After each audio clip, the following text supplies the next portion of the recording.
So let's start with the 83rd example, and here it is said that a particle of mass m moves along a circle of radius r.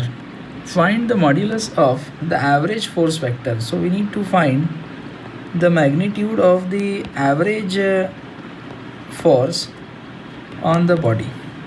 The average force can also be written as like this in this brackets on the particle over a distance equal to quarter circle. So if particle moves over one quarter circle first with uniform velocity, okay, uniform velocity means it's basically it is uniform magnitude of velocity v, okay, because along the circle it cannot be uniform.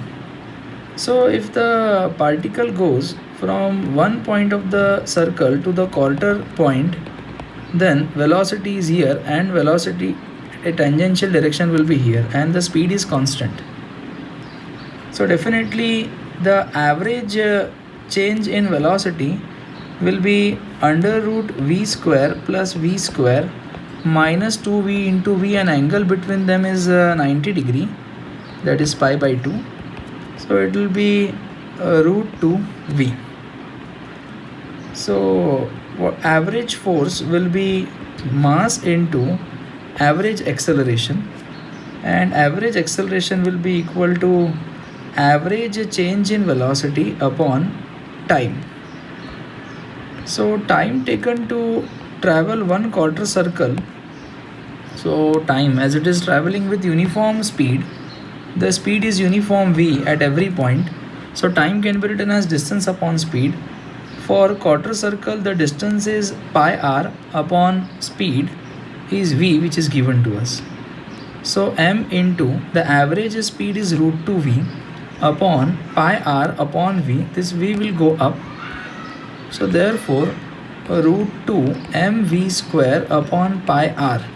So that is the average force acting on the particle. Okay, that is the answer of the A part. Now for the B part, what is said here? B part, with constant tangential acceleration wt.